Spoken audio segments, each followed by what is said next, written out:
Y la prueba de que siguen utilizando el Parlamento como si fuera su cortijo, y la prueba de esta crisis institucional a la que me refería, provocada por esta huida hacia adelante, por este plan separatista que no ha reparado en nada, es que se ha acordado hoy en la mesa ceder un espacio del Parlamento para homenajear a la señora Forcadell.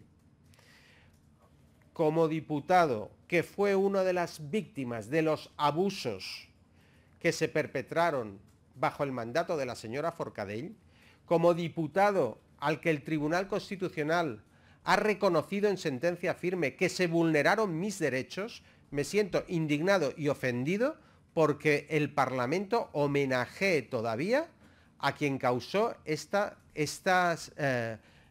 vulneraciones de derechos, a mí y a otros compañeros míos que todavía hoy son diputados. ¿Por qué el Parlamento tiene que ceder espacios a quien vulneró los derechos? Y no es que lo diga yo, lo dijo en sentencia firme el Tribunal Constitucional. Esto es volver a utilizar nuestro Parlamento como una herramienta del separatismo. Esto es volver a despojar a nuestras instituciones de la dignidad que tendrían que tener. El Parlamento es la casa de todos, no la casa del separatismo, y van a volverlo a utilizar como la casa del separatismo para homenajear a quien vulneró nuestros derechos y atacó nuestra dignidad. Es un verdadero insulto que además, por cierto, ha sido propuesto por una presidenta, entre otros, una expresidenta, que ha sido reprobada en este Parlamento por sus comentarios xenófobos y supremacistas contra la señora Arrimadas, que es la señora Núria de Gispert, reprobada en este Parlamento. Con lo cual, con estos mimbres verdaderamente comprenderán que nosotros sigamos sosteniendo que las instituciones están todavía desprestigiadas en manos del separatismo con el uso que está haciendo de ellas. Y por último, también me quería referir, por ser de absoluta actualidad, a la vergonzosa respuesta que ha dado el gobierno Sánchez al desafío del señor Torra. Una respuesta que ha consistido en unas cartas que han enviado al gobierno del señor Torra. O sea, un señor que ha llamado a la violencia, que ha dado barra libre a los comandos separatistas, que ha criminalizado a los policías que nos protegen. A este señor, la consecuencia de esto para el gobierno de España es que le envían 3 cartas.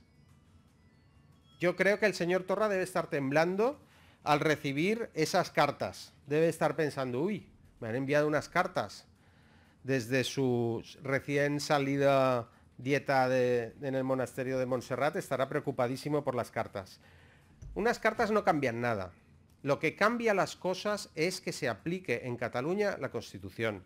Lo que cambia las cosas es que el señor Buch y el señor Torra no estén al mando de los Mossos de Escuadra. Y eso se consigue aplicando la Constitución en Cataluña.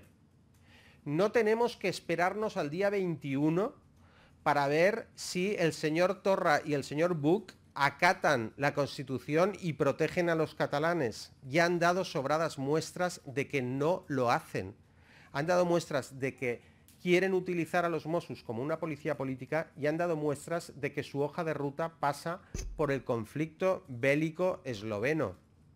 Por lo tanto, es el momento de que se requiera ya al señor Torra y se aplique la Constitución en Cataluña. ¿Qué más tiene que pasar, nos preguntamos nosotros, para que dejemos de tener como presidente de la Generalitat, funcionando y siendo jefe de los Mossos de Escuadra, a un peligro público como es el señor Torra?